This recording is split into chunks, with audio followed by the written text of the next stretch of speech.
Naya? Naya? Nandito ka ba? Nandito ako sa bodega. Punta ka rito. Ano ang ginagawa mo dito? Inaayos ko lang yung mga gamit na nakatambak. Ilalabas ko rin ng mga pwedeng ibenta sa magbubute. Wala kasi akong magawa eh.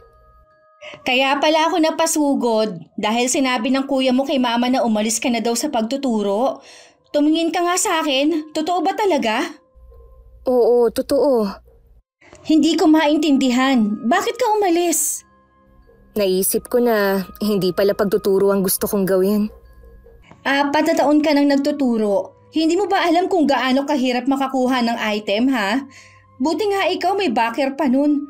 Yung kasabayan mo dati, hanggang ngayon naghihintay pa rin. Nanghihinayang din ako. Kaya lang hindi na ako masaya eh. May iba pa akong gustong gawin. Nabubuli ka ba sa trabaho? Uso na binubuli ang mga bagong pasok na guro. O baka nakukulitan ka lang sa mga bata lalo't napakarami nila. May nakaaway ka bang magulang ng mga estudyante mo? Ako na mismo ang nagsasabi. Hindi yan ang dahilan kung bakit ako nagbitiw sa pagtuturo. Nagkaroon ba kayo ng problema dito sa bahay? Wala no. Ang bait ng kuya at ng hipag ko. Hindi rin sila ang dahilan. Nanghihinayang nga din sila eh. Ang hirap kasing paniwalaan eh. Baka balak mong mag-abroad. Hindi mo lang sinasabi sa akin. Balak ko ngang umalis. Pero sa probinsya naman ako uuwi. Anong klaseng tanong yan? Marami kayang pwedeng gawin doon. Pwede kong tulungan ng itay sa mga pananim niya. Ipagpapalit mo ang pagtuturo dahil dyan? Pinag-isipan mo ba talaga ang desisyon mong yan, ha? Oo naman. Buo na ang desisyon ko. Uuwi na ako sa amin sa lalong madaling panahon. Wala nang makakapagpabago ng desisyon ko. Parang biglang kumirot ang sentido ko. Ay, inuman mo na agad ng gamot bago pa yan lumala. Sumakit lang naman dahil sa'yo eh. Ako pa talaga ang sinisi mo. Anong malay ko na sasakit pala ang ulo mo dahil sa ginawa ko? Matagal mo na ba talaga yung plano? Siguro mga 2 taon ko nang pinag-iisipan. Ay, seryoso ka nga talaga.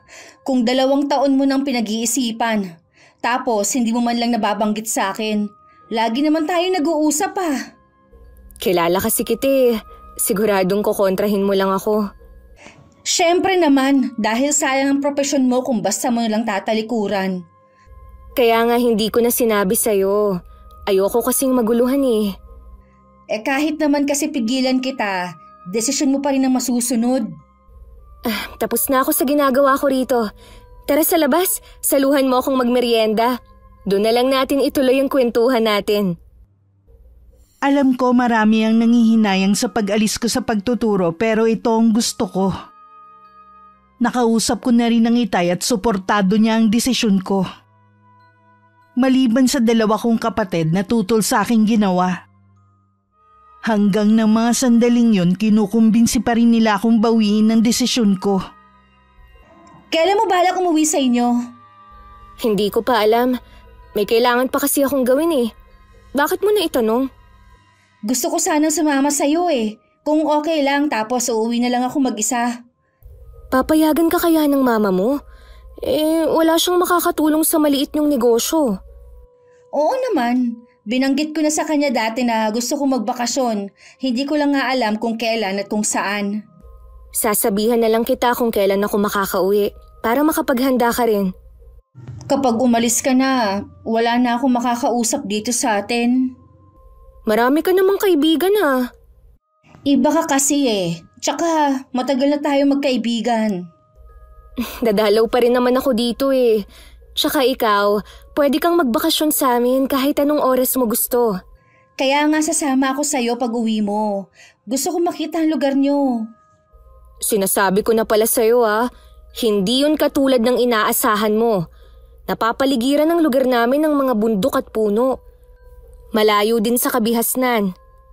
May kuryente naman siguro sa inyo, no? Oo naman. Sa balon nga lang kami kumukuha ng tubig. Meron nga pala akong itatanong sa'yo. Ano yun? Bakit naiwan ang itay niyo sa inyo? Tapos kayo magkakapatid dito na nakatira? Ilang beses nang kinukumbinsi ni kuya ang itay na dumito na. Pero ayaw niya eh. Kahit nga bumisita ayaw niya talaga. Gusto ni itay na kami pa daw ang dadalaw sa kanya dun. Kaya ba gusto mo umuwi doon dahil walang kasamang itay mo?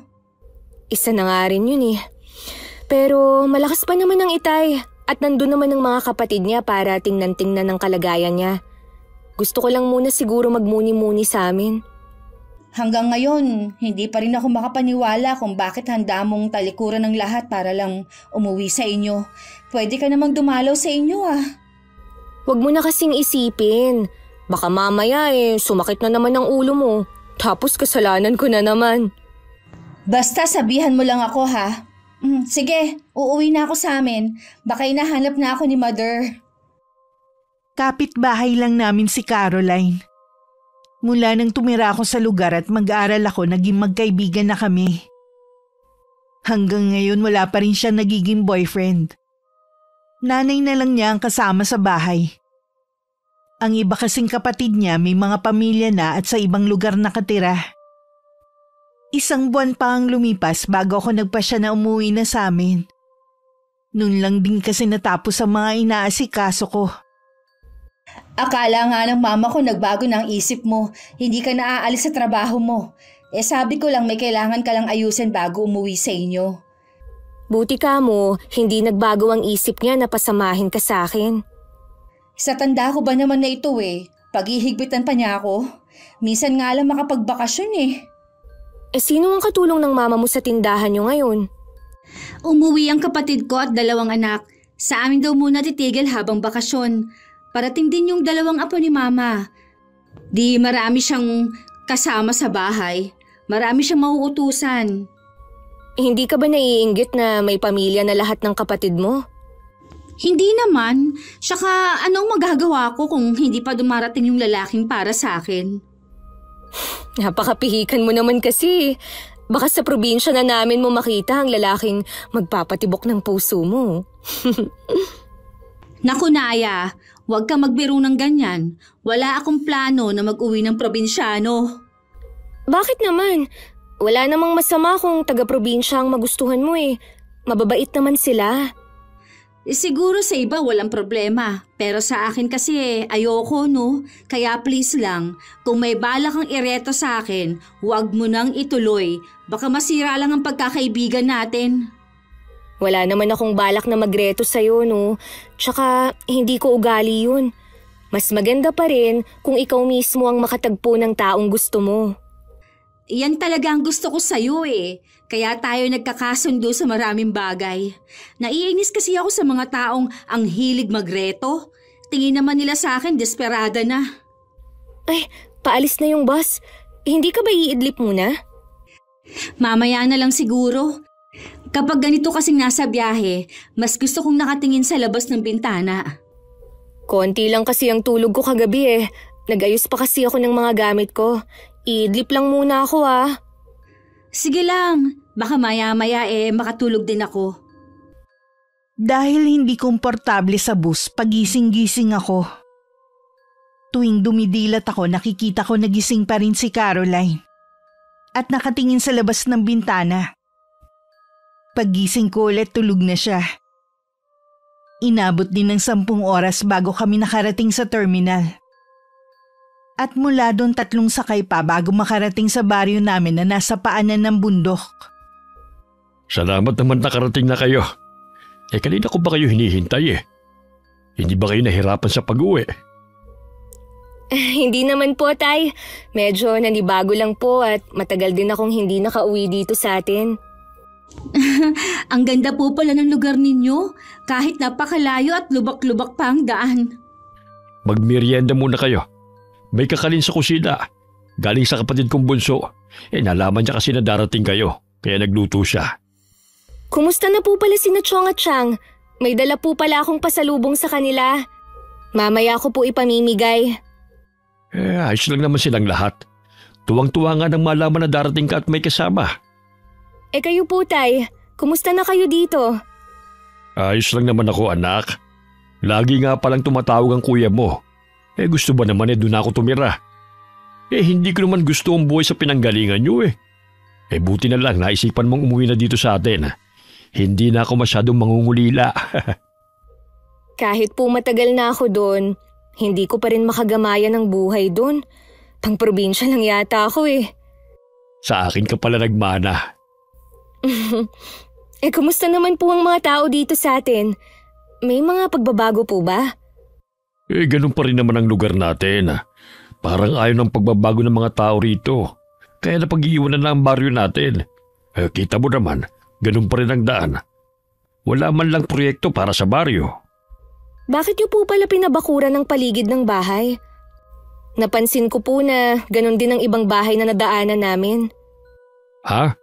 May mga hayop kasi na pumapasok sa mga bakuran ng mga bahay at inaatake yung mga alagang hayop. Kaya mabuti nang may bakod. May mga alaga pa po ba kayo? Nadagdagan pa nga eh. May mga kambing na rin tayo. Yun lang naman ang libangan ko maliban sa pagtatanim. Gusto ko po sanang ipasyal si Caroline sa baryo natin. Bukas mo na lamang siya ipasyal at hapon na. Baka kapusing kayo sa oras. Sige na nga po. Magpapahinga na lang po kami ngayon. Hindi rin po kami nakatulog ng maayos sa bus eh. Paano, maiwan ko muna kayo. Caroline, ituring mo na pangalawang bahay mo itong sa amin. Huwag ka mahihiyang magsabi kapag may kailangan ka. Salamat po, Mang Val. Ang bait ng tatay mo. Sabi ko naman sa'yo mabait talaga ang Itay. Ang ganda rin ng lugar nyo. Baka mawili ako dito. Kung mahilig ka sa buhay probinsya, mawiwili ka talaga dito sa amin. Tara na muna sa kusina at kumain. Sige, nagugutom na rin ako eh.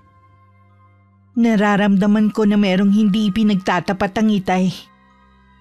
Marahil nag-aalangan siyang sabihin na kaharap si Caroline. Nagpahinga na lang muna kami sa kwarto pagkatapos naming kumain. Namiss ko ang kwartong yun. Wala pa rin pinagbago ang ayos mula nang umalis ako. Pwede ko bang buksan ang bintana? Oo naman. Basta mamayang gabi kailangan isara mo. Ang presko kasi ng hangin dito sa inyo. Ang sarap! Sinabi mo pa. Lalo na sa gabi malamig ang klima dito sa amin. Kaya hindi uso dito ang electric fan. Hayun ang tatay mo. May hila-hilang kambing. Bigla tuloy akong natakam sa kaldereta at papaitan. Magtatagal ka naman dito sa amin Siguradong ipagluluto ka ng Itay ng putahe ng kambing. Uy, sana nga. Ang mahal kaya ng kilo ng kambing sa atin. May iba nga pala ako. Wala ba dito mga kwentong katatakutan? Katulad ba ng aswang? Oo, meron bang mga ganong nilalang dito? May usap-usapan dati na meron nga daw pamilya ng aswang ang naninirahan sa mga bundok. Pero wala naman makapagpatunay kung totoo nga ba sila. Ang mas kinatatakutan dito sa amin ay ang mga mangkukulam. May kilala ka bang mangkukulam dito sa lugar ninyo? Oo, nakatira siya sa pinakadulo na nitong baryo namin. Matandang dalaga si Aling Viola. Walang kamag-anak na dumadalaw at kaibigan. Tahimik naman siyang naninirahan doon. Huwag lang talaga siyang gagambalain. Matindi daw yun magalit Paano mo naman nasisiguro na mangkukulam ang matandang yun? Bata pa lang ang mga magulang ko, nandun na si Aling Viola. Lumipas man ang mga panahon, hindi pa rin nagbabago ang itsura niya. Hindi siya tumatanda. Tuwing may nagkakasakit na mga bata nun, laging may nag-aalay sa harap ng pinto niya ng tinapay. Parang gusto kong makilala ang sinasabi mo mangkukulam. Wala pala siyang kamatayan. Sabi ni Itay, matandang dalaga nga. Pwedeng hinihintay pa niya ang taong magmamana ng karunungang itim niya. Pwede din daw, ang mga kinukulam ng matanda, nakukulong ang kaluluwa para magkaroon siya ng walang hanggang buhay. Parang bigla akong kinilabutan sa mga kinuwento mo. Nagbago na ba ang isip mo na makilala si Aling Viola? Hindi naman. Pwede naman yata natin siya makita kahit sa malayo lang. Sige, bukas dadaan tayo sa bahay nila. May mga nakakapunta naman na sa lugar na yun. Huwag lang lalapit sa bahay niya mismo. Buti hindi siya pinangingilagan ng mga taga rito. Ano ka ba? Kinatatakutan siya. Kaya nga malayo ang bahay niya sa karamihan Hindi rin siya basta nananakit. Kaya lang ang sabi ng ilan, Masyado daw yun masungit. Lahat ng lumalapit sa bakuran niya, binubulyawan at itinataboy niya. Marami na ba siyang nakulam na taga rito? Wala akong nababalitaan. Pero tuwing may sakit ang mga bata, siya agad ang iniisip na nagbigay ng karamdaman. Nag-aalay sila lagi ng tinapay. Yun daw kasi ang paborito nun eh. Kahit natatakot ako, minsan lang naman ako makakita ng mangkukulam, kaya gusto ko siya makita. Isa sa mga araw na ito dadalhin kita malapit sa bahay niya.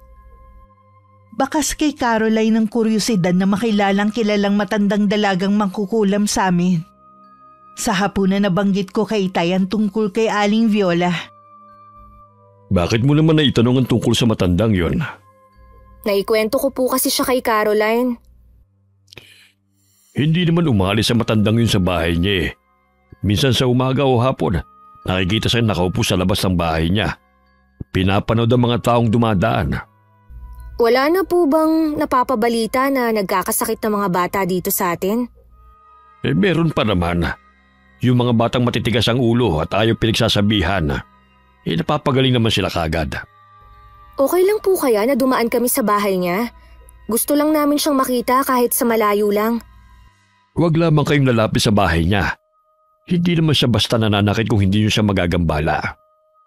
Excited na po akong makakita ng itsura ng mangkukulam. Pareho din natin sila na tao. Wala namang kakaiba sa itsura nila. Sabi po kasi ni Naya, walang kamatayan ng matandang yun. Oo, dahil mula nung bata kami, hindi na nagbagong itsura niya. Namatay na ang lahat ng matatanda na kaedara niya. Pero siya buhay pa rin. Alam niyo po ba kung taga saan talaga siya? Naniniwala din ang mga matatanda dito sa aming baryo. Nauna pang nanirahan si Aling Viola dito. Kaya walang sino man ang pwede magpali sa kanya rito. Wala ni isa ang nakakaalam kung saan ba siya talaga nanggaling. Ang dami mo nang alam sa matandang yun. Kung sakali man na aksidente kayong magkita, huwag mo daw siyang titigan sa mga mata dahil pwede niyang mabasang nasa isipan mo. Tatandaan ko ang sinabi mo. Baka mamaya pati sikreto ko mabasa niya. Nabanggit nga pala sa akin ni Naya. Gusto mo raw kumain ng karne ng kambing. Sa Makalawi ipagluluto kita. Bukas sana kaya lang may lakad ako Hindi ko maaasikaso ang pagkakatay. Ayos lang po kung sa ibang araw na lang. Nakakahiya naman po kung makakaabala ako sa inyo. Bisita ka ng anak ko Tama lamang na asikasuhin ka namin. Pakiramdam ko po tuloy masyado akong espesyal. Espesyal ka naman talaga Sabi nga ni Itay, magsabi ka lang ng kailangan mo. Tama ang anak ko. Tsaka natutuwa ko dahil sama si Naya ng kaibigan dito sa amin. Mukha pong mawiwili nga ako dito sa inyo Ang bait niyo po kasi. Maging mga residente, lagi mga nakangiti kahit hindi naman nila ako kilala. Ganito talaga ang mga tao rito sa amin. Mainit ang pagtanggap nila sa mga dayong katulad mo. Nung gabing yun hindi kami nakatulog ni Caroline. Nagkukwentuhan kami nang bigla kaming natigilan. Sabay pa kami napatingin sa bubungay. Para kasing merong naglalakad doon. May tao ba sa bubungan?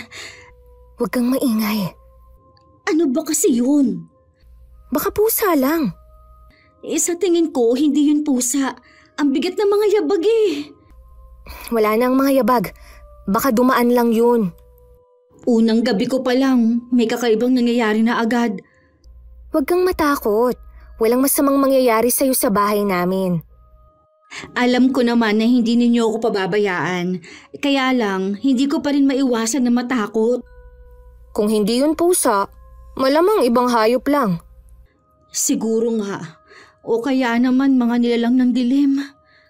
Ay, ang mabuti pa, matulog na tayo.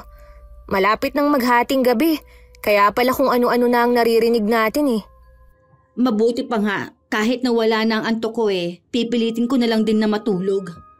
Pareho tayong pagod, kaya sigurado na makakatulog ka agad. Sige, bukas na lang tayo magkwentuhan. Hinintay ko munang makatulog si Caroline bago ako natulog. Kinabukasan maaga akong bumangon at naabutan ko na ang Itay sa kusina. Ang aga mo namang nagising, Iha. Ang kaibigan mo? Natutulog pa po siya. Napuyat po kasi kagabi eh. Narinig po namin ang mga yabag sa bubungan natin. Tama po ba ang hinala ko? Hindi naman sila nanggagambala sa mga residente rito. Yun nga lang mga alagang hayop natin ang pinupuntirya nila. Baka matakot si Caroline. Oras na malaman niyang may gumagalang aswang dito sa baryo natin.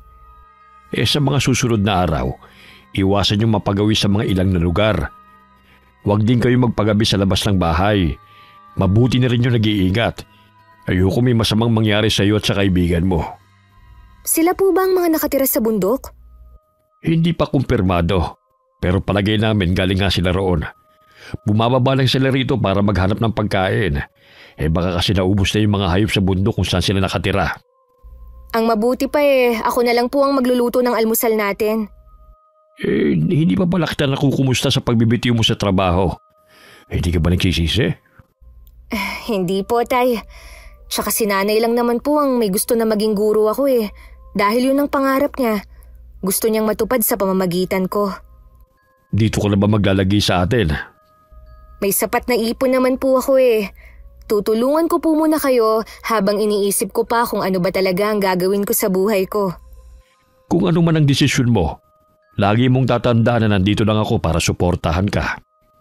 Alam ko naman po yun, Tay. Ang swerte ko nga po sa inyo dahil hindi kayo katulad ng iba na mahigpit at nakikialam sa buhay ng mga anak. Bilang mga magulang, tungkulin lang namin na gabayan kayo. Hindi para pangunahan ang desisyon nyo. Tsaka lahat naman kayo magkakapatid lumaking mabuti mga tao. Kung buhay pa sana ang nanay nyo, siguradong ipagmamalaki kayo noon. Tsak din po na hindi ako nun papayagan na magbitiw sa trabaho ko. Ayun nga lang. Hindi ka ba naging masaya sa pagtuturo mo? Naging masaya naman po. Pakiramdam ko nga lang po may kulang. Basta po, ang hirap ipaliwanag Naiintindihan kita, anak. Kaya kung ano magpapasaya sa'yo, gawin mo lang. Nadismaya nga lang sina kuya sa naging desisyon ko. Balang araw maiintindihan ka rin nila. Opo, mababait naman po sila. Sadya lang po talagang iba akong mag-isip sa kanila. Sana dumalaw rin sila rito. Hindi yung puro na lang sila trabaho. Kapag po tumawag sasabihan ko po sila. Maagang umalis ang Itay para bisitahin ang mga pananim niya. At para isuga na rin ang mga alagang hayop. Hinintay ko lang na magising si Caroline para sabay na kami mag-almusal. Bandang 9:00 na nang magising siya. Pasensya ka na, napahaba ang tulog ko. Ang lamig kasi kaya napahimbing ako. Ayos lang yun. Mabuti nga nakatulog ka pa rin ng mahimbing kahit may kung ano sa bubungan ng bahay kagabi. Ano nga kaya yung nasa bubungan niyo kagabi? Tinanong ko naman si tatay kung ano yun. Sabi niya, pusa nga lang daw yun. Ipanatag mo daw ang loob mo. Walang masamang mangyayari sa'yo habang nagbabakasyon ka dito sa amin.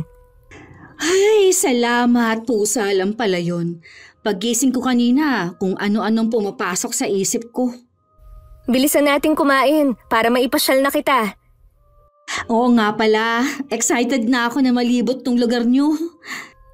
Hindi nga lang kasing ganda ng mga pinupuntahan mong pasyalan ng lugar namin. Pero marami namang magagandang tanawin dito. Ay siya nga pala, nakakauwi pa ba ang mga kapatid mo dito? Oo, kaya lang madalang pa sa patak ng ulan. Hindi rin kasi mawili ang mga asawa nila Hindi sila sanay sa ganitong buhay. Kaya pala gusto nilang kunin ang Itay mo At doon na lang kayo tumira lahat. Ayaw din naman kasi ng Itay na doon tumira. Ako naman, kahit saan, ayos lang. Naiintindihan ko naman ang Itay mo. Sabi nga nila, mahirap alisin ang isda sa tubig na nakasanayan na niya. Parang batang tuwan-tuwa si Caroline. Habang walang tigil sa pagkuha ng mga litrato gamit ang kamera niya. Hanggang marating namin ang bahay ni Aling Viola. Wala siya sa labas at saradong-sarado din ang buong bahay. Napukaw naman ang atensyon ni Caroline sa mga bulaklak sa bakuran ng matandang dalaga. Bago ko pa mapigilan, nakuhanan na ni Caroline ng litrato ang mga bulaklak. Hindi ka dapat kumukuha ng mga litrato ng walang pahintulot. Wala namang tao eh. Baka nasa loob lang ng bahay niya si Aling Viola at nakasilip sa atin. Eh di sana lumabas na siya at sinitan na tayo. Ang mabuti pa umalis na tayo dito. Kinakabahan ako sa'yo eh. Maya-maya na. Tingnan muna natin ang mga tanim niyang bulaklak. Ang gaganda lahat. Dapat nga hindi tayo masyadong lumalapit sa bakuran niya eh. Nakalimutan mo na yata ang bilin ng itay sa atin. Sino kayo? At anong ginagawa niyo sa bakuran ko? Pwede ko po bang kuhanan ng litrato ang mga tanim ninyo? Teka lang po, huwag po muna kayong tumalikod. Kilala kita pero kasama mo hindi. Hindi ko pinahihintulutan ang mga tao na lumapit sa bakuran ko. Siya po si Caroline. Kaibigan ko po. Nandito po siya sa atin para magbakasyon. Pwede ko po bang kuhanan ng litrato ang mga tanim ninyo? Hindi pwede. Umalis na kayo at wag na muling lalapit. Teka lang po, huwag po muna kayong tumalikod. Hayaan mo na siya. Umalis na lang tayo. Parang litrato lang eh. Ang damot naman niya. Ang tsaka naman ang mukha. Hindi bagay sa kanyang magandang hardin na tono. Ano ka ba? Baka marinig ka pa. Totoo naman eh. Nakalimutan mo na ba kung sino ang matandang yan? Oo nga pala, nawala sa isip ko. Wala na siya? Nakapasok na kaya siya sa bahay niya? Malamang, kaya umalis na rin tayo dito. Bago pa merong gawin sa atin ng matandang yun. Sana naman, hindi niya narinig ang mga sinabi ko. Ang tabil ko kasi minsan eh. Ikaw naman kasi pabigla-bigla eh. Nabigla lang din kasi ako dahil sa pagsusungit niya sa atin. Hanggang makauwi kami ng bahay bakas ang pag-aalala ni Caroline. Inalo ko na lang siya na hindi naman nagalit ang matandang dalaga. Dahil kung narinig nito ang sinabi niya, malamang hindi na kami nakauwi. Sa susunod makikinig ka na sa akin ah. Oo, pasensya ka na kung muntikan ka na mapahamak ng dahil sa akin. Grabe talaga ang kaba ko kanina. Kung bakit kasi nakalimutan kong ikinuwento mo sa akin. Saan kaya siya nanggaling? Bigla na lang kasi siyang sumulpot sa likuran natin kanina eh. Hindi ko nga rin namalayan ang pagdating niya eh. Nakakatakot ang itsura niya, no? Bagay talaga sa kanya ang tawaging mangkukulam. Tama ka sa sinabi mo na maganda ang mga bulaklak niya. Ang titingkad ng mga kulay. Buong buhay ko, noon lang ako nakakita ng ganong bulaklak. Pero mapanganib naman ang nagmamay-ari. Sabi ko na sa'yo eh, ipadadala ko kay Madara mga litrato. Siguradong matutuwa yun. Mahilig din yun sa mga bulaklak eh.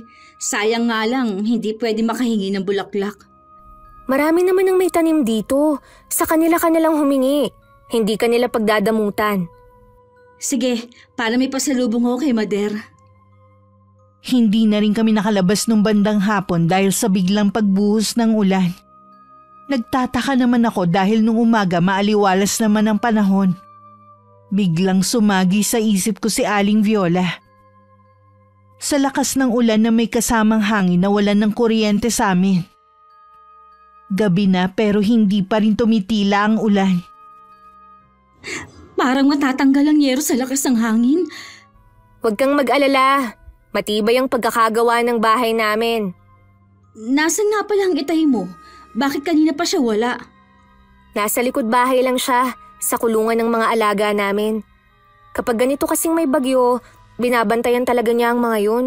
Baka din kasi masira ang kulungan at makawala. Ganun ba? Mas mahalaga pa pala ang buhay ng mga hayop na yun kaysa sa buhay niya. Hindi naman sa ganun. Minsan kasi kapag ganitong maulan, sinasamantala ng iba para makuha ang mga alaga ng mga residente. Uso din pala dito ang nakawan at mga alagang hayop pa talaga. Sana naman eh, walang masyadong pinsala sa mga pananim nila tatay paghupa ng ulan. Hindi lang to basta ulan. Bagyo na to, Naya. Sumagi tuloy sa isip ko si Aling Viola. Sa tingin mo ba dahil nagalit siya sa atin, kaya siya nagpaulan ng ganito kalakas? Walang imposible sa matandang yun. Huwag ka namang manakot. Gusto ko pang makauwi sa amin ng buo. Dahil din sa kagustuhan ko na makasama ka rito, Hindi na kita nabigyan ng babala. Nawala na rin kasi sa isip ko ang tungkol kay Aling Viola. Matagal na rin kasi mula nung huling uwi ko eh. Hindi mo naman kasalanan yun, no? Malay ba natin na ganito ang mangyayari? Mabuti pa, magdasal na lang tayo na sana gumanda na ang panahon bukas. Magdamag na wala kaming tulog dahil sa malakas na ulan. Paglabas namin ng bahay, nanlumo kami sa mga nakita namin. Maraming nagtumbahan ng mga puno at halaman. Ang mga pananim ni Itay kung hindi lubog sa tubig, mga nakatumba sa lupa. Sa paglalakad, nakarating kami sa bahay ni Aling Viola nang hindi namin namamalayan. Anong klaseng himala to? Hindi man lang nasira ang mga halaman niya. Lalo pang ang tumingkad ang kulay ng mga bulaklak. Mahiwaga talaga si Aling Viola at ang hardin niya. Sa tingin ko, mahiwaga rin ang mga tanim niyang halaman. Kung kukuha tayo kahit isang sanga, baka yan ang magpayaman sa atin, Naya. Seryoso ka ba? Mangkukulam ang matandang dalaga na yun. Gusto mo bang hindi na makauwi sa inyo? Subukan lang natin manghingi ng kahit buto ng mga tanim niya. Tayo na lang ang magtanim. Sa totoo lang, wala pang nangangahas na manghingi sa matandang yun. Talaga bang madamot ang matandang yan? Ang malaman na isang mangkukulam si Aling Viola, sapat na para malaman mo na hindi siya nagbibigay ng pabor kahit kanino. Tingin ko kasi, yung bulaklak niya ang magbibigay ng swerte sa amin. Medyo nalulugi kasi ang negosyo namin at puro kami utang. Ang totoo niyan kasi, Naya, nalulung si Mama sa sugal. Ha? Kailan pa? Bakit hindi mo sinasabi? Kakatigil lang niya. Kaya nga gusto kong sumama sa'yo dito dahil lagi kami nagtatalo tungkol sa mga utang niya. Sumasakit na din kasi ang ulo ko. Gusto ko naman mag-relax kahit sa sandaling panahon lang. Huwag kang masyadong mag-isip. Makakabayad din kayo ng mama mo. Hindi biro ang nautang ni Mama sa mga kamag-anak namin at sa ibang tao. Kung ano-ano na nga ang pumapasok sa isip ko Baka bigla na lang siyang ipapatay ng mga taong pinagkakautangan niya. Ano ang sabi ng mga kapatid mo? Lahat sila parang ako pa ang sinisisi nila. Bakit ko daw kasi pinabayaan ang mama namin? Ako daw ang kasama sa bahay. Dapat daw pinagsasabihan ko. At kung ano-ano pang ibinabato nila sa akin. Nakalimutan na yata nila na mas matanda ako sa kanila. Imbis na manisi sila, sana nagtulungan na lang kayo para mabayaran ang utang ng mama nyo. Ginawa na namin yun. Pero hindi pa rin sumapat. Baka nga ibenta na namin ang bahay para lang makabayad Ang problema naman, ayaw ni Mama. Yun na lang daw kasi ang pag-aari namin.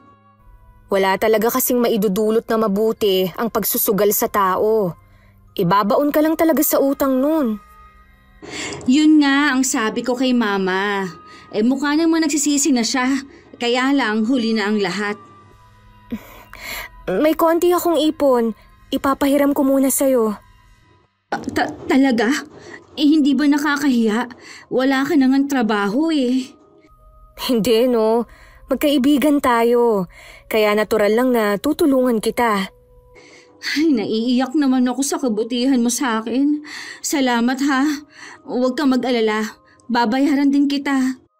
Plano ko na rin kasi na magtrabaho Basta lagi mong tatandaan na lahat ng problema may solusyon. Hindi yan ibibigay sa inyo kung hindi nyo kayang resolbahin. Kaya wag mo nang tangkain pa na humingi ng halaman kay Aling Viola. Hindi yun ang solusyon sa problema nyo. Hindi umimik si Caroline. Basta na lang siyang nakatitig sa mga halaman ni Aling Viola.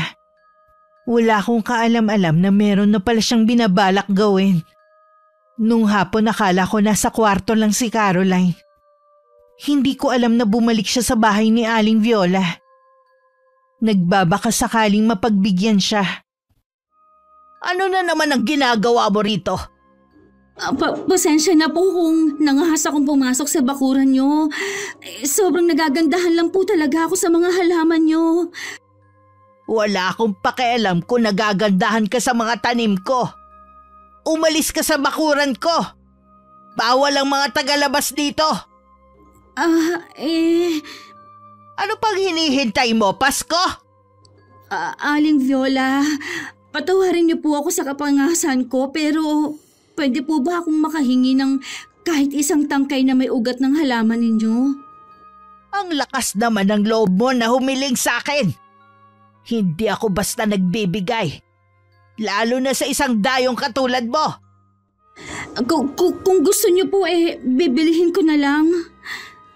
Lalong hindi ko ibebenta sa'yo. Nakikiusap po ako sa inyo. Bigyan niyo na po ako. Ibibigay ko lang po sa mama ko. Mahilig po kasi siya sa bulaklak katulad ninyo. Umalis ka na kung ayaw mong ipahabol kita sa mga alaga ko. May aso po kayo? Hindi lang sila aso, kundi mga alaga kong maaasahan sa lahat ng sandali. Baka po magbago ang isip ninyo. Handa po ako magbayad kahit magkano. Diyan lang po ako sa bahay ni Mang Val ako nakatira. Alam ko kung saan ka nakatira. Alam ko rin ang dahilan kung bakit gusto mong bilhin ng halaman ko. Nababasa niyo po ang nasa isip ko? Oo. Maging ang nilalaman ng puso mo, alam ko. Wala po akong masamang intensyon. Gusto ko lang po natulungan ng mama ko. Sa tingin mo mapaglalalangan mo ako? Hindi ko po alam ang ibig ninyong sabihin. Alam kong meron ka pang binabalak. Kung ako sa'yo, wag mo nang ituloy. Tinitiyak kong kapahamakan lamang ang idudulot ng gagawin mo. Kung nasa kalagayan ko rin po kayo, ganito rin po ang gagawin ninyo. Maaari pero kahit kailan, hindi ko tatraydorin ang kaibigan ko. Wala po akong balak na ganyan. Darating ang araw na gagawin mo yon. O wag niyo pong pangunahan ang mangyayari. Tignan natin. Umalis ka na. Kanina pa nagugutom ang mga alaga ko. Naamoy ka nila at tingin nila masarap ka. Sige! Tumakbo ka na mabilis! Takbo! Nang mga oras na yon, labis ang pag-aalala ko na malaman na wala si Caroline. Gusto ko na siyang hanapin pero pinipigilan lang ako ni Itay. Maghintay pa raw kami, baka pabalik na rin si Caroline.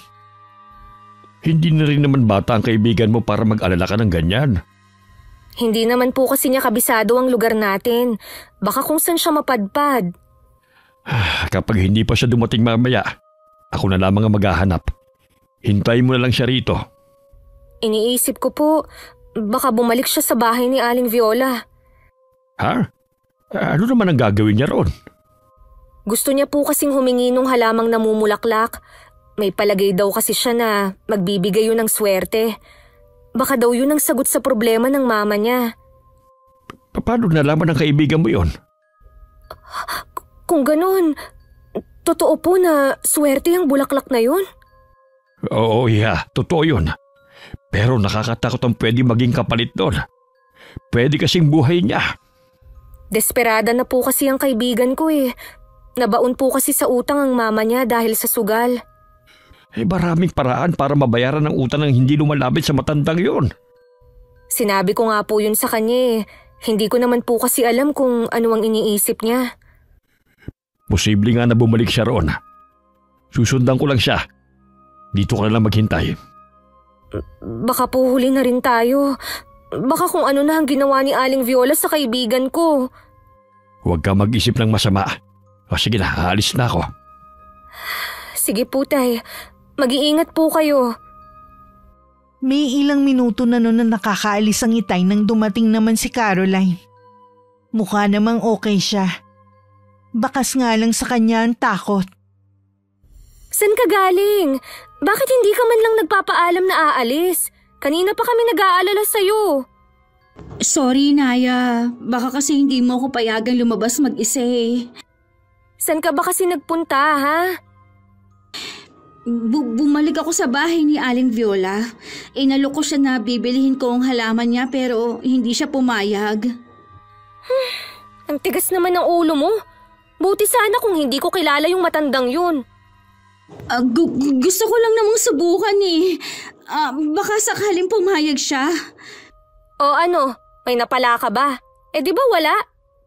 Ay, Tinakot pa nga ako kapag hindi umalis. Ipapahabol niya ako sa mga alaga niyang aso. Nakikiusap ako sa'yo. Huwag ka nang babalik doon. Ay, hindi na talaga. Baka nga sa susunod ipalapa na niya ako sa mga alaga niya. Pinuntahan ka nga ng Itay doon eh. Ha? Hindi ko siya nakasalubong eh. Hintayin na lang natin siya. Sana naman walang gawin sa kanya ang matandang yun. Naku Naya, pasensya na talaga. Hindi ba tayo pwedeng humingi ng tulong? Walang maglalakas ng loob na pumunta sa bahay ni Aling Viola. Bukod tanging ikaw nga lang Hindi ko naman kasi alam na susundan ako doon ng Itay mo. Kaya namang ipagtanggol ng Itay ang sarili niya. Hintayin na lang natin ang pagbabalik niya. Hinihingal pa ang Itay na makarating sa bahay ni Aling Viola. Agad naman lumabas sa kanyang bahay ang matandang babae. Matalim ang titig niya kay Itay. Sa loob maririnig pa ang tahulan ng mga alaga niya. Nandito ako dahil sa kaibigan ng anak ko. Nasaan siya? Siguro meron kang sinabi sa babaeng yun tungkol sa mga halaman ko. Hindi ko alam ang sinasabi mo. Huwag ka na magkaila pa. Hindi ako nagsisinungaling. Isinusumpa ko sa ngalan ng namayapa kong asawa. Ganun ba kahalaga ang kaibigan ng anak mo? Para ibuwis ang buhay mo sa pagpunta rito? Bisita namin siya. Hindi ko hayaan na may masamang mangyari sa kanya. Kung wala siya rito, malamang nakauwi na siya. Kung hinayaan ko lang na makauwi siya sa inyo. Anong ginawa mo kay Caroline? Sumagot ka! Anong ginawa mo sa kanya? Sige, subukan mong lumapit. Buhay pa pala ang mga alaga mong yan. Sa tingin mo matatakot mo ako? Nasaan si Caroline? Baka nasa loob na ng garapon ko. Hayop ka! Mga alaga, sugurin niyo siya! Isang malaking pagkakamali ang ginawa mong pagpunta rito. Ikaw ngayon na magiging hapunan ng mga alaga ko. Isang malaking pagkakamali ang ginawa mong pagpunta rito. Ikaw ngayon na magiging hapunan ng mga alaga ko.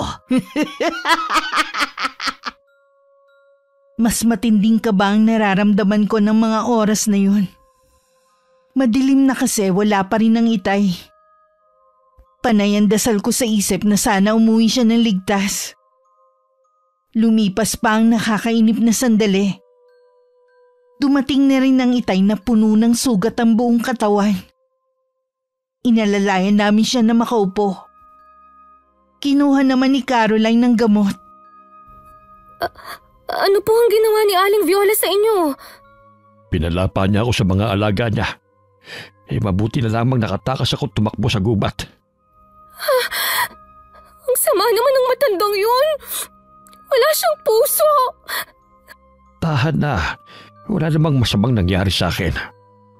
Sorry po, Mang Val. Kung hindi dahil sa akin, hindi kayo pupunta doon at hindi mapapahamak. Huwag mo nang sisihin ang sarili mo. Obligasyon namin mag-ama na siguruhin na ligtas ka habang nagbabakasyon ka rito sa amin. Hindi ko lang po maiwasan na makonsensya. Ang tigas kasi ng ulo ko Mangako ka. Mangako ka na hindi ka na ulit pupunta sa bahay ni Aling Viola. Mapanganib siya. Baka sa susunod, hindi ka na niya bigyan pa ng isang pagkakataon. Opo, hindi na ako pupunta sa bahay niya. Maiwan ko muna kayo. Magpapahinga lang ako sandali. Aalalayan ko na po kayo. Inalalayan ko hanggang makahiga sa katre na may sapin ng Itay. Nang masiguro na maayos na ang lagay niya, lumabas na ako ng kwarto. Naabutan kong umiiyak si Caroline. Hindi ba natin dadalhin ang tatay mo sa ospital? Ang dami niyang kagat, baka mapano siya. May manggagamot kami dito. Bukas susunduin ko siya para matingnan ng Itay. Naya, sorry ha. Alam ko na nagagalit ka sa akin dahil sa nangyari sa Itay mo. Hindi ko naman kagustuhan yun Hindi ako magsisinungaling. Naiinis talaga ako sa'yo. Siguro, kung mas grabe ang nangyari kay Itay, Baka matapos ng pagkakaibigan natin. Tatanggapin ko naman ang galit mo eh. Basta patawarin mo lang ako. Tuparin mo ang ipinangako mo kay Itay. Huwag ka nang babalik sa bahay ni Aling Viola. Oo, hindi na talaga. Pangako yan. Para din naman sa yung kabutihan ang sinasabi namin sa'yo. Magdamag na nilagnat ang Itay. Kaya wala rin akong tulog para mabantayan siya. Kinabukasan naman sinundo ko si Tio Pilo, ang kapatid na manggagamot ni Itay. Kumusta na po ang Itay? Ayos na ang Itay mo. Matatagalan nga lang bago maghilom ang mga sugat niya. Saan ba niya nakuha ito? Galing po siya sa bahay ni Aling Viola. Ano ka mo? Doon niya nakuha ang mga sugat na yan? Mula sa makagat ng hayop ang mga sugat niya. Opo, inatake po siya ng mga alaga ni Aling Viola. Paswerte pa rin ang Itay mo't nakaligtas siya. Ang tanong ko, bakit siya nagpunta roon? Hinahanap po niya kasi ang kaibigan ko. Nagkasalisi po sila. Pakiusap, huwag na kayong gagawin malapit sa bahay ng mangkukulam na yon para wala tayo maging problema sa kanya. Opo, Chong. Nangako naman ng kaibigan ko na hindi na uulitin na pumunta sa bahay ni Aling Viola. Mamaya kapag nagkamalay ng Itay mo, yung nilaga kong dahon at balat ng katawan ng puno, ipainom mo sa kanya ha. Tiyak kasing kikirot ang kanyang mga sugat. Chong, may itatanong po sana ako. Tungkol ba kay Aling Viola? Opo. Nagbibigay daw po ng swerte ang mga halaman niya. Hindi po kaya yun ang dahilan kung bakit walang kamatayan si Aling Viola? Posible rin, Iha. Pero kung tayo mga ordinaryong tao ang gagamit sa mga halaman na yon, matindi magiging kapalit. Mabuti ka yun. Wala nang nagkakasakit ang mga bata. Lagi kasi nag-aali ang mga residente dito kay Aling Viola. Isa pa po sa ikinatatakot ko, Chong. Baka balikan niya ang Itay. Mag-aalay kami magkakapatid para hindi na siya magalit sa iyong ama. Salamat po, Chong. Malaking bagay po ang gagawin niyo. Huwag ka nang umiyak.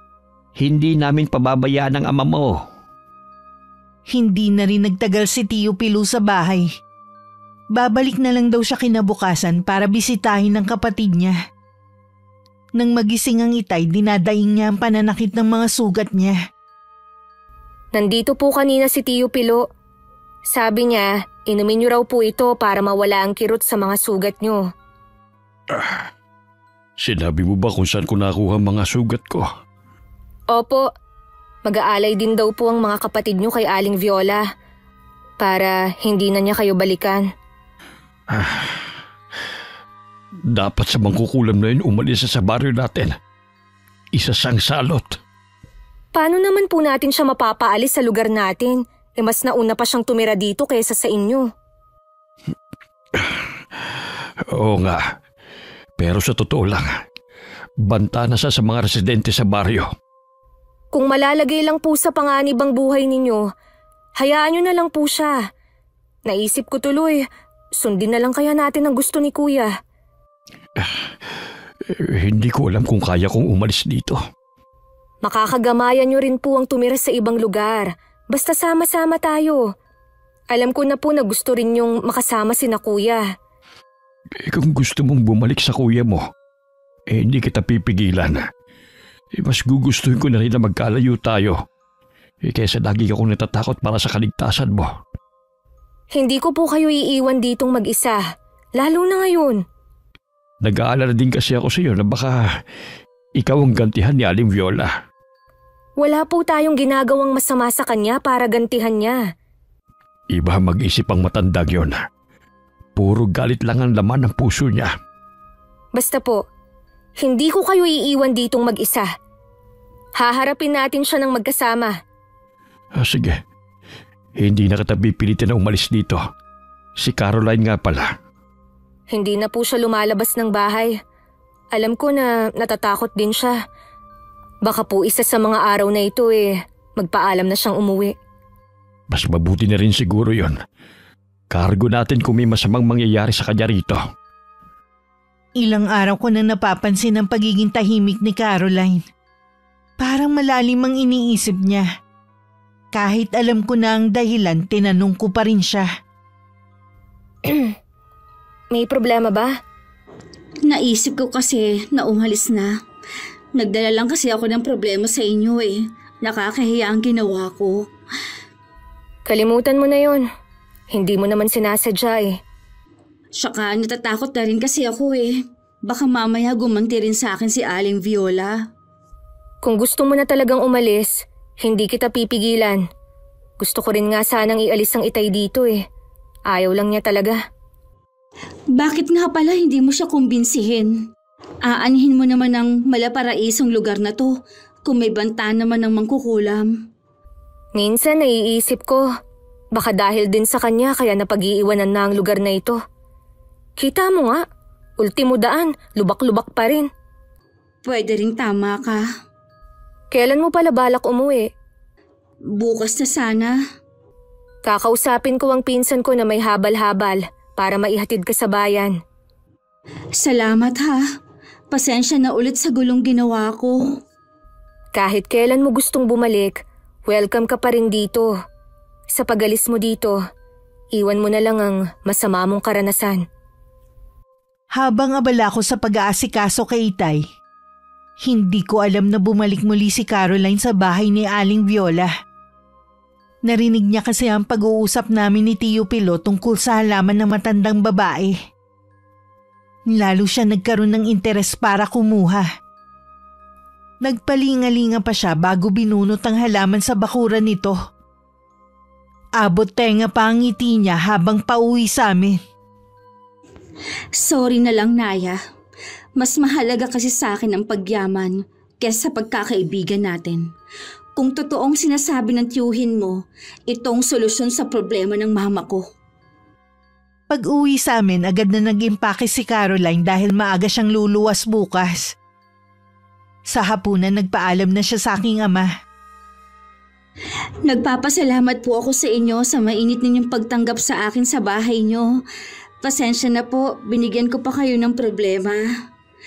Huwag mo nang isipin pa yon. Sayang nga lang at sandali ka lang dito sa amin. Nag-enjoy naman po ako sa ilang araw na pamamalagi ko dito. Natatakot din po kasi si Caroline sa pwedeng gawin ni Aling Viola. Mag-iisip ako ng paraan kung paano ko siya may tataboy sa baryo namin.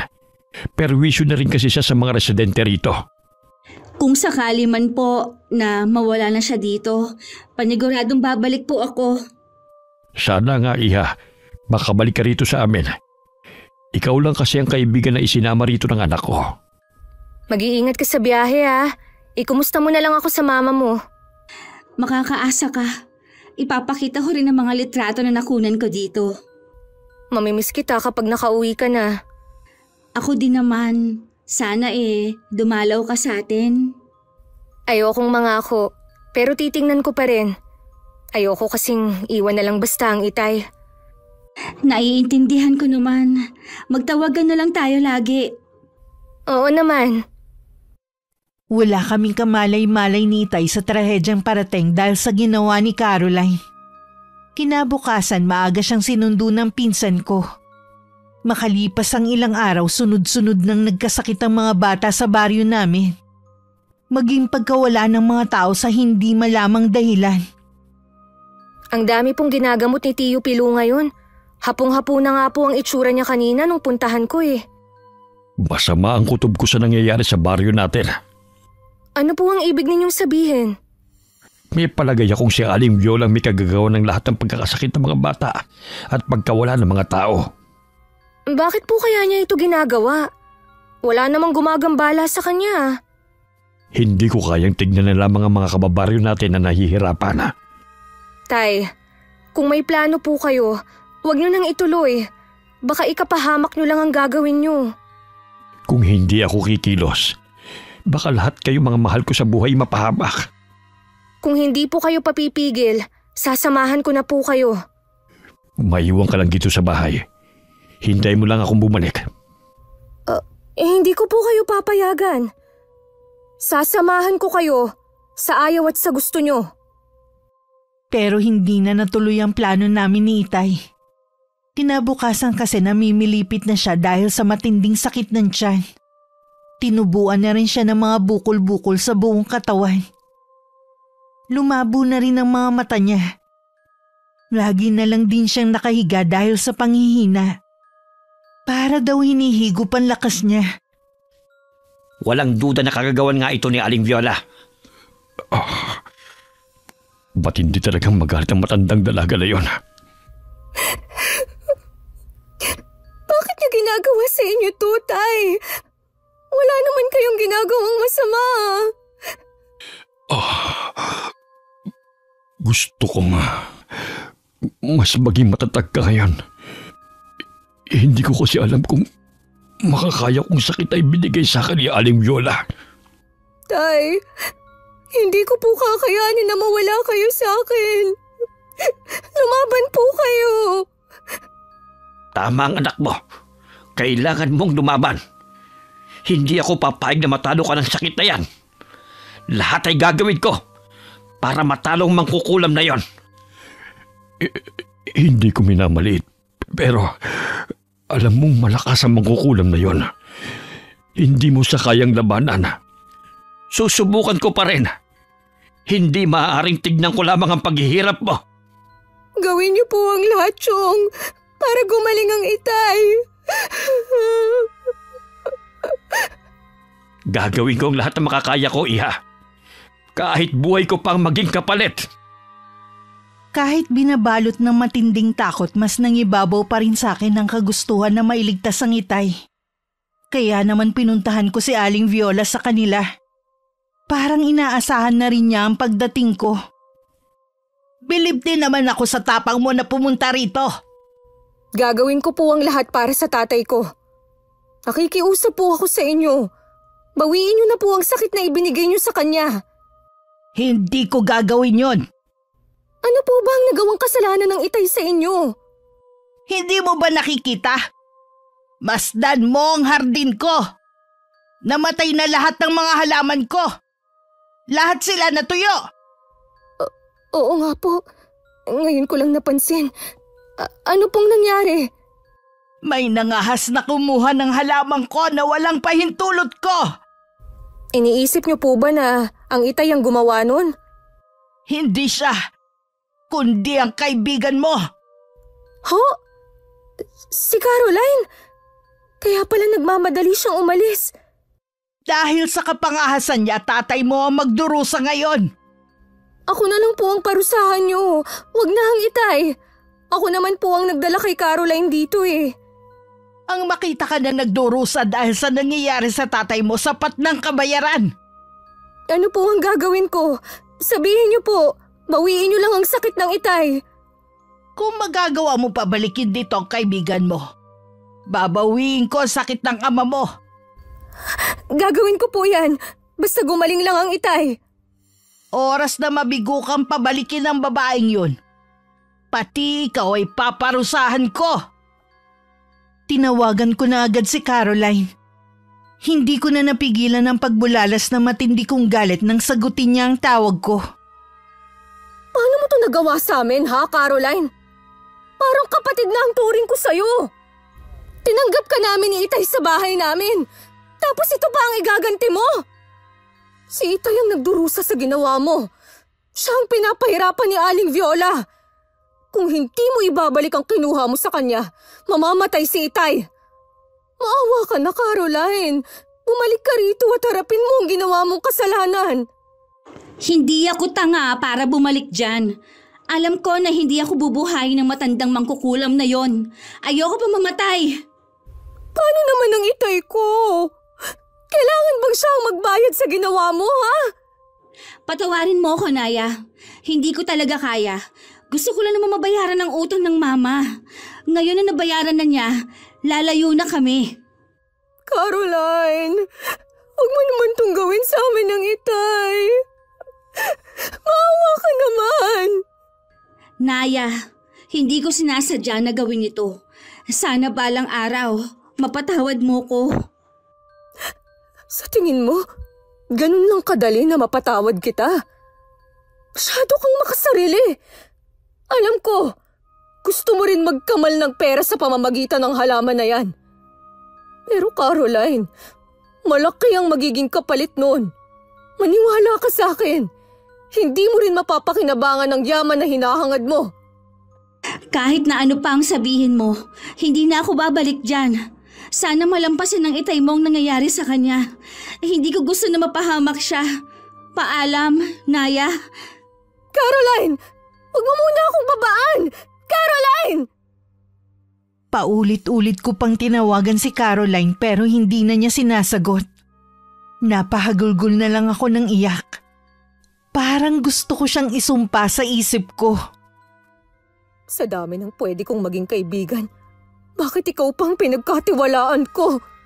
Isa ka palang traidor! Nang makauwi sa amin sa may pinto pa lang naririnig ko na ang mga daing ni Itay. Hindi ko na nagawang magpakita pa sa kanya. Lumabas naman si Tio Pilo para kausapin ako. Dahil po kay Caroline, kaya po nangyayari ang lahat ng ito. Ayaw din niyang harapin ang nagawa niyang kasalanan. Tayo na lamang kung gano'n ang kailangan gumawa ng paraan para mailigtas ang tatay mo. May iba pa po ba kayong naiisip na paraan? Kailangan kong pasukin ang bahay ng matandang yon at kunin ang mga garapon sa kanyang altar. Ako na lang po ang gagawa, Chong. Delikado, iha. Oras na mahuli ka. Hindi ka na makakalis ng buhay sa bahay niya. Mag-iingat po ako. Tsaka para po ito kay Itay. O sige. Basta mag-iingat ka. Isuot mo ang kwintas na ito para hindi niya maramdaman ang presensya mo. Magtiwala lang po tayo. Magtatagumpay po tayo sa plano natin. Sa araw ako nagpunta sa bahay ni Aling Viola. Tuwing 7:00 ng umaga, lagi siyang umaalis kasama ng 2 niyang alaga. Pagpasok pa lang, bumungad na sa akin ng amoy kandila. Marami din ako nakitang mga garapon. Lahat ng yun kinuha ko at inilagay sa sako. Natanaw ko sa bukas na bintana na parating si Aling Viola at tumatakbong pabalik ang 2 niyang alaga. Naaamoy yata nila ako, kaya bumalik agad sila. Kailangan ko nang makaalis dito.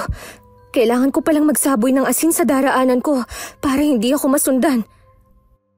Habol-habol ko ang paghinga ko nang makarating ako sa bahay namin. Sinalubong naman ako ni Tio Pilo at kinuha sa akin ng sako.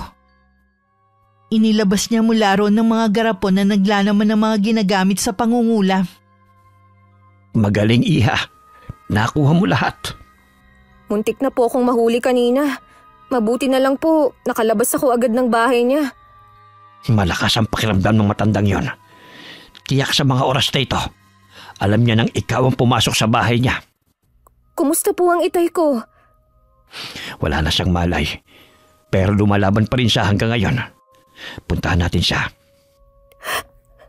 Hindi ko po kakayanin kapag may masamang mangyari kay tatay. Nakikiusap po ko. Pagalingin niyo po siya. Lahat ay gagawin ko. Ngayong nasa atin ang mga ito, may pag-asa ng gumaling ang itay mo. Diyos ko! Bakit ganito ang itay? Parang naging kahoy ang balat niya.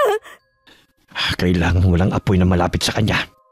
Hindi nga ako makapagsindi ng kandila. Pari kasi siyang tukbukin ng apoy. Sa labas ng bahay na ako mag-oorasyon. Kailangan mabasag ng lahat ng garapon na ito. Babantayan ko lang po ang itay. Huwag mong hayaan na merong makalapit sa kanyang kahit na anong hayop. Sa labas ng bahay namin, dun sinindihan ni Tio Pilo ang benditadong mga kandila. Wala rin tigil ang pag-usal niya ng dasal. Inilabas niya isa-isang mga garapon sa sako. May naririnig siyang tila mga boses sa loob nun.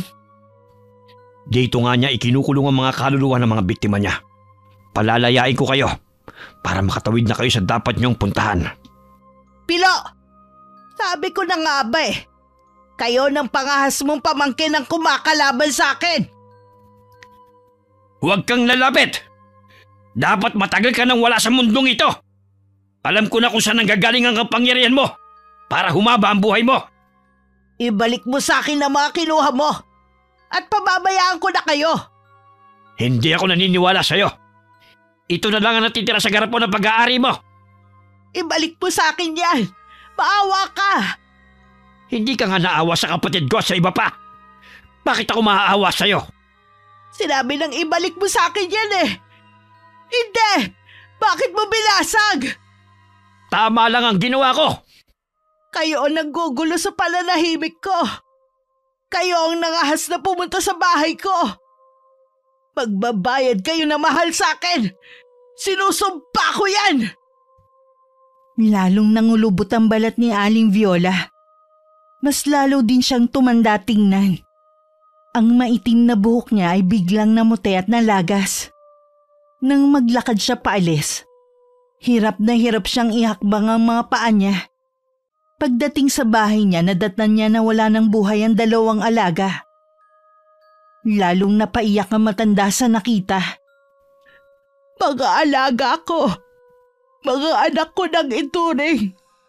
Bakit niyo ko iniwan? Magbabayad ka sa akin, Caroline. Ikaw ang punot dulo ng lahat ng ito. Ikaw ang una kong sisingilin. Naiiyak pa ako sa tuwa nang makita ko nagkakamalay ng itay. Bumalik na rin sa dati ang balat niya at nakakaaninag na rin siya. Magaling na po kayo, Tay. Nagawa mo, Kuya Pilo. Natalo mong mangkukulam. Dahil sa tulong ng anak mo, mas matapang pa siya sa akin. Basta para kay Tatay, wala akong hindi gagawin. Salamat, anak. Huwag muna tayo magsaya. Buhay pa si Aling Viola. Alam kong meron pa siyang pinaplano. Hanggat sama-sama po tayo, magagawa natin siyang labanan. Tama ang anak ko, Kuya. Humina na rin ang kapangyarihan niya. Pero wag pa rin tayo pakampante. Nakuha na po natin ang nagpapalakas sa kanya. Kaya hindi na rin niya tayo magagawang kalabanin. Paano?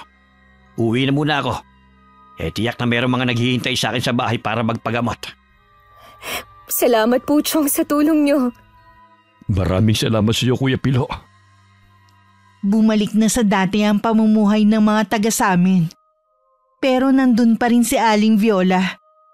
Wala pa rin naman nangangahas na paalisin siya dahil sa takot. Kaya lang ang dating makulay na bakuran niya ay napalitan na ng mga sukal at mga ligaw na damo. Naglaho na ang mga namumukadkad niyang mga halaman noon. Bakit ang layo ng tingin mo? May problema ka ba? Iniisip ko po si Aling Viola. Kung ano na kaya ang ginagawa niya ngayon. Naging masukal na po kasi ang bakuran niya ngayon eh. Malamang nagkukulong lang siya sa bahay niya. Naghihintay ng huling sandali ng buhay niya. Ewan ko po ba? Parang naaawa naman ako sa kanya ngayon. Di po ba malungkot ang mamuhay mag-isa? Tapos napakatagal na panahon na rin niyang nabubuhay. Mabuti ka kasing tao kaya nakakaramdam ka ng awa sa kanya. Kahit ganun si Aling Viola, tao pa rin naman siya katulad natin. May damdamin din. Gusto ko sanang... May parating na habal-habal. Ang pinsan mo. Sino kaya ang pasahero niya? Balot na balot ng tela. Sino naman kaya ang magiging bisita natin? Si Caroline ang sakay. Oo nga. Ano kaya ang ginagawa niya rito? Bakit pa siya bumalik? Hintayin natin siya makalapit at makapagpaliwanag. Habang palapit si Caroline sa amin, nun ko lang napansin na malaking pagbabago sa kanya. Hindi ko alam kung mandidiri ba ako o maaawa sa kalagayan niya. Hindi na rin niya napigilan na mapaiyak sa harapan namin. Nagkatingin na naman kami ni Itay. Patawarin niyo po ako, Naya, Mang Val. Ano bang nangyari sa'yo? Ito na po siguro ang parusa sa akin dahil sa ginawa ko. Masyado ako naging gahaman sa pag-aakalang puro swerte lang ang dala ng kinuha ko nung halaman kay Aling Viola. Susundin ko lang si Kuya Pilo. Walang ibang makakapagpagaling sa iyo kundi ang kapatid ko. Yan na nga bang sinasabi ko eh. Pagkatapos ng lahat ng ginawa mo sa amin, dito ka pa rin pupunta para humingi ng tulong. Nagbabakasakali lang naman ako eh. Alam ko na napakalaki ng kasalanan ko sa inyo. Hindi ko nahihilingin ang kapatawaran ninyo. Kung gano'n naman pala, bakit bumalik ka pa dito? Naya, wala nang mama ko. May palagay ako na sa kulam din siya namatay. Bago siya nalagutan ng hininga nun, sabi niya pumunta ako dito kahit ako na lang daw ang gumaling. Nadamay patuloy ang mama mo dahil sa ginawa mo. Dala ko ang halaman. Ibabalik ko na ito kay Aling Viola. Handa na rin akong harapin ang galit niya. Wala na rin saysay ang buhay ko dahil wala na si Mama. Galit din sa akin ang mga kapatid ko. Ako ang sinisisi nila sa pagkamatay ng mama namin. Ako daw ang nagdala ng kamalasan sa pamilya namin.